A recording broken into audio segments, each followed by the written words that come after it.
mais recomposition politique bii may seen dina jox Diomaye beneen dimension. kan moo ciy perte ñaar Pastef da ciy perte parti politique yi nekk opposition dañ ciy perte. surtout les opposants. bu ñu deful attention. impact bi sax ci parti politique opposition bi peut-être mën naa bañ a bari. Pourquoi. ndax au moins ñoom am nañu benn dynamique bu ñu nekk constituer seen FDR am nañ dynamique bu ñu nekk yéem reconstruire seen parti politique surtout APR. léegi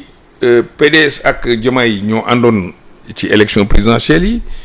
diggante bi Diomaye teral na fi Abdoulaye Wade. Qu'est-ce que ça va donner comme jeexital. ci seen relation. mu des maintenant Pastef mi nga xam ne Diomaye fa la nekkoon seen biir xam ko bu baax. tey ñu bari ñu ngi génn te boole ceeg Diomaye moo yor pouvoir moo yor décret damay ragal ne dina indil Pastef lu bari ci ay jafe-jafe. Maintenant il appartient à la classe politique de manière générale d'en tirer les leçons et de voir naka lañ ci mën a maanaam déparer pour constituer peut-être une force alternative une troisième force. Pour essayer quand même d'équilibrer les jeux politiques. Mais de toutes les façons ça va être très intéressant du point de vue de la science politique. On verra ce que ça va donner. On verra d'ici décembre, d'ici janvier, d'ici les prochaines élections locales, comment les choses vont évoluer et ce que peut-être deviendra Pastef sans Diomaye et ce que sera Diomaye sans Pastef. En tout cas mais est-ce que duñu bàyyi xel tamit ne Diomaye ak peut-être Pastef c'était depuis le début et que à tout moment peut-être daje mën na amaat seen diggante et su boobaa les partis de l'opposition naka la ñu nar a def pour dabbu li nga xamante ne rëcc na leen ba pare. blessure yenn yi politique en politique les erreurs se payent cash. moo tax booy def choix da nga def attention xam fi ngay dugal sa tànk.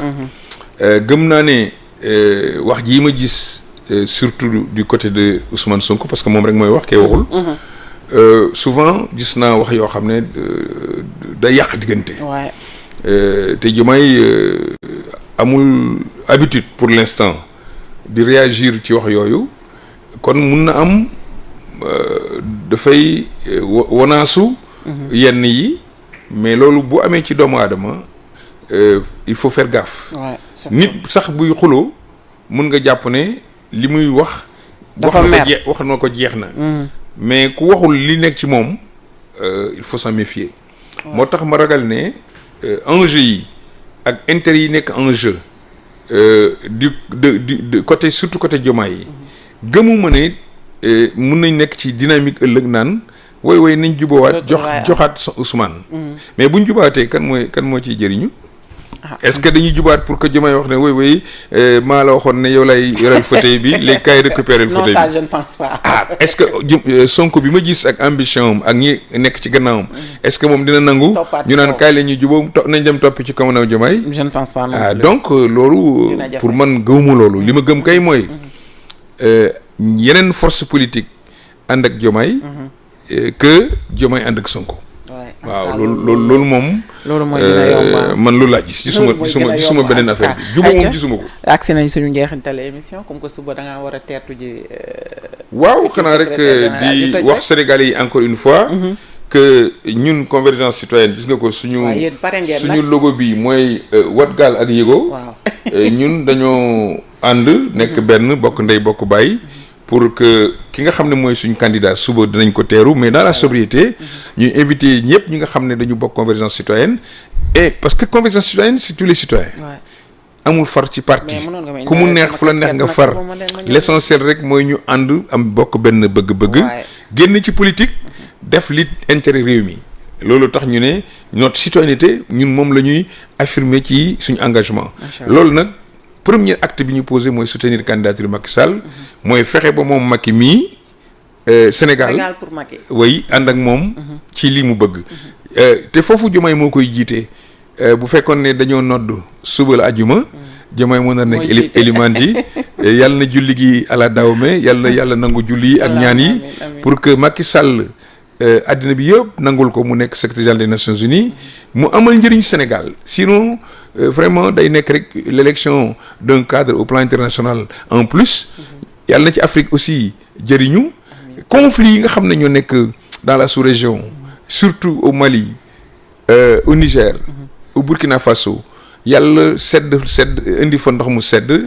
Macky Sall ci entre-gens yàlla na ko yàlla may mu mën a dem ba waxtaan ak ñi ñu war a waxtaanal ba jàmm am comme ni mu ko defee woon ci yeneen réew yi ensuite dans les grands lacs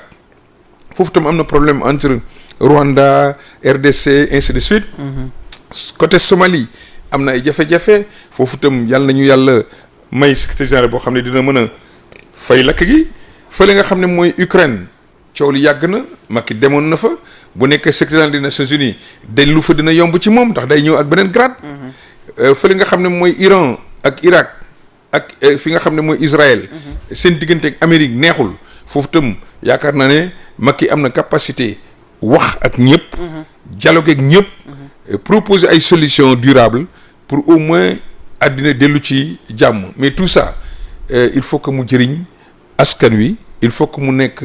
jeexital ci développement Afrique il faut que mu nekk jeexital ci rééquilibrage les rapports yi nga xam ne moom entre les pays riches ak les pays pauvres il faut que mu nekk loo xam ne le sud global dina ci gis boppam maanaam ñi nga xam ne tey bokkuñ ci États-Unis bokkuñ France c'est pas les grandes puissances mais c'est plutôt ñi nga xam ne la gouvernance mondiale dafa mel ni dafa nekkee benn côté ñu bëgg léegi ñu rééquilibrer lu mel noonu le multilatéralisme dellu siwaat rénové Macky Sall mun na loolu les droits humains ci réew yi nga xam ne dañuy buntu xatal yenn nit ñi foofu tam Macky Sall war na ci mën a apporter une solution parce que déjà c'est un musulman et comme on a dit l'islam mooy jàmm mooy pays maanaam religion de paix ñu ngi koy souhaiter bi sëriñ si ñaanee dem nañ fépp sëriñ si jàppale ko àddina bi yëpp di ko ñaanal ñaan yooyu yàlla na ko yàlla nangu ci bis bi nga xam ne mooy suba ci ajjuma ji guddi gii ci ajjuma tey ñu bari ñu ngi jàng te bisu tey bii nit ñi war nañ cee bàyyi xel mooy premier jour safar maanaam mooy bis bi nga xam ne sëñ Touba ci la départ jëm ci géej gi kon bu fekkee ne muy guddi googu ñu war a tey sëñ Mountakha woote ay xasida fële ci Touba zikkër yi démb ci la Baye Fall yi yendu tey ci guddi xasaay yi ñu war ko def waa kër Serigne Massamba Mbacké war ko jiite loolee dafay nekk ay signe suba di bisu àjjuma bu ñu jullee ba pare avion bi wàcc ñu gunge ko mu dem seeti le président de la République bu ngoonee tijaan yi lal malaan yi wasifa dama ne Sénégal mu ngi teguwaat ci yoon yàlla na ko yàlla def xol yi dëppoo nag bu ci kenn mer na ñëpp jaaree ci lii profité juboo moo xam ñi bokk ci Sonko la moo xam ñi bokk ci Diomaye la moo xam ñi bokk ci opposition bi la ñun ñi nga xam ne bokkuñu fenn ñun loolu lañ moo ñu gënal parce que loolu mooy jàmm réew mi la paix ensuite concorde ensuite ñu fexe am un consensus fort sur les grands dossiers parce que le pays a des difficultés financières économiques ñu fexe ëllëg mesures yi nga xam ne ñàkkul la kuli xaal dinañ ko jël ñu seet gouvernement bi nu mu ci yërëmee askan wi naka la ñuy wàññee le train de vie de l'État naka la ñuy wàññi yenn charges yi pour maintenant faire face ñi nga xam ne ñoo gën a néew doole faire face ñi nga xam ne seen dépense doyul faire face ak ñi nga xam ne tey dañuy bay te nawet bii ñëpp ñu ngi commencé jaaxle yàlla ci yàlla def ndoxum jàmm yàlla na ñu am engrais bu doy mbay mi yàlla na sotti de telle sorte que Sénégal dellu ca fa mu nekkoon croissance bi delsi ñu fay suñuy bor bailleurs de fonds yi ñëwaat investisseurs yi dellu xaalis ci réew mi mu neex xaalis bi circuler mais politiciens yi bu xaalis bi commencé circuler ñu ne c'est encore l'argent sale en tout cas doy na waar et puis demain c'est mon dernier message ku xëy na nga sol mbubb mu bleu suba bleu moo xew bleu waaw mooy couleur Nations Unies mooy comme bleu bi waaw bleu clair waaw ba pare boo amee col bu weex nga gàddu ko wala boo amee yëre bu weex nga sol ko teg ci col bu bleu sargal bis bi ndax dañ am gan suba kenn bëggul gis ay couleur APR yooyu ay marron beige bu ñu gis ay couleur ay peut-être Pastef li ñu bëgg mooy couleur Nations Unies bu ànd ak drapeau Sénégal day wane encore que ñun ñëpp ñoo bokk ndey bokk bàyyi et on veut soutenir le prochain futur secrétaire général des Nations Unies yàlla na ko yàlla def amin sama gémmiñ yàlla na barke allahumma amin yal na tombeek malaaka amina ñun ñëpp loolu la ñuy sàkku vraiment yàlla nangu ñaan bi def président Macky Sall mu nekk secrétaire général des Nations Unies ndax nag suñu njariñ rek moo ci nekk rawatina ñun ñi nga xamante ne ay sénégalais lañ Afrique dina ci gagné waaye ñun sénégalais ñoo ci gën a gagné merci beaucoup monsieur le ministre maa ngi lay jaajëfal bu baax a baax vraiment ci déplacement bi ak waxtaan bu am solo bi jërëjëf merci beaucoup merci à l'équipe technique balaa may dem rek ma souhaiter un joyeux anniversaire à mon fils Sadio Gueye sama international bi gaawal nag signé pro nag sa yaay fi mu toll nii dafa yàkkamti nga signé pro nag yaay waxuma sa yaay Binta nag sa yaay man laa wax maa ngi lay souhaiter un joyeux anniversaire moom borom le 17 la juddu di ko ñaanal gudd fan ak weer yàlla teg loxo ci projet yëpp yàlla def la mag bu am diine ak islam mag bu am ñam itam dundal lu bare bare merci beaucoup également yéen ñi doon seetaan ñu ngi leen di jaajëfal bu baax a baax rendez-vous inchallah très prochainement ak beneen invité bu ñuy jàkkaarloo ci seen plateau le grand entretien ay ca ñu fanaan jaam kon ñu dajee suba stade inchallah fee aéroport inchallah aéroport waaw dem Yoff aéroport Dakar Yoff ku mënta dem aéroport nga taxaw Yoff ku fa mënta nekk nga taxaw Patte d'Oie dress code bi monsieur le ministre nee na ngeen def bleu ciel couleur Nations Unies gis ngeen moom la def ni bleu ciel bi wala blanc bleu wala bleu blanc loolu en tout cas